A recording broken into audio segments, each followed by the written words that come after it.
Hear that? It's coming! Run, run!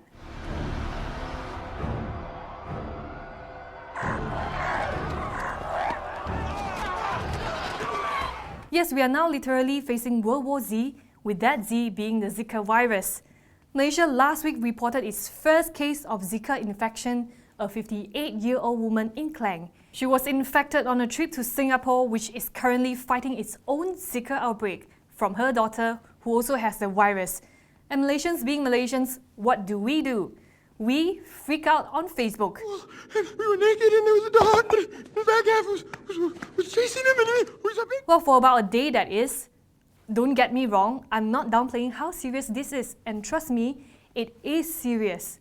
Scientists at the Lancet Infectious Diseases says that more than 2 billion could be at risk in parts of Asia and Africa. During pregnancy, it can be caused by a number of conditions: infections, severe malnutrition.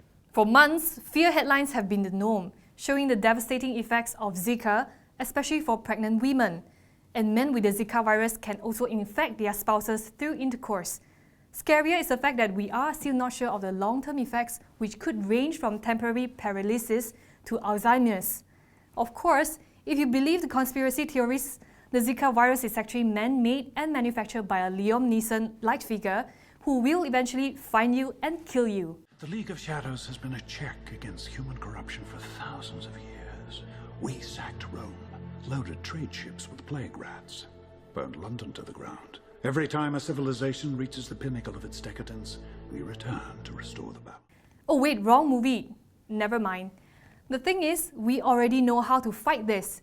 In fact, we have been fighting it for years, because the tools we use are the same ones we use to fight dengue.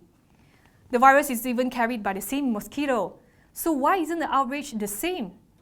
Maybe because we have become blasé to it, and headlines about those who die from dengue often get buried in the back. The truth is though, we are fighting the war we are losing. Badly. According to stats from the Ministry of Health in 2015, 28 a month died from dengue, for a total of 336 people, an increase of 56.3% compared to 2014. Dengue cases in general rose 11% to just over 120,000 cases in 2015. Let that number sit with you for a while. 336 people. And the news isn't looking so great for 2016 either, with 50,000 cases reported for during the first 5 months. I see this Zika case as a canary in the coal mine, that if we don't get this under control, and keep in mind another case has already been detected, it could be our version of a zombie outbreak. In fact, when news of the Malaysian Zika case broke, people were sharing on Facebook a letter written by a doctor with a provocative headline, "Why we will fail in a fight against Zika." In this letter, he points out how our innately selfish society has led us to this tipping point. And the sad truth is, we Malaysians aren't good at taking care of each other. We are nice to each other when it costs nothing, but we don't give if it hurts. Right now we care because we are bombarded by headlines of people freezing eggs before the Olympics or skipping it entirely, and now a question mark hangs over Singapore's upcoming F1. But what happens when the headlines fade? Will keyboard warriors who now scream at people for not emptying their stagnant water still be holier than thou?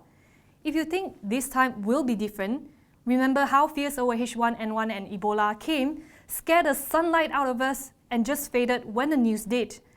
We have the tools to sort this, ranging from making sure that you have no still water around your house to really heavily fining the construction sites for not keeping to code. Don't forget, the majority infected in Singapore were all construction workers, so it stands to reason that those sites can be seen as ground zero in this war that we must keep fighting.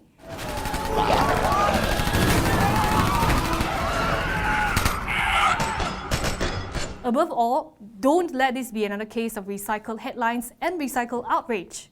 Just saying.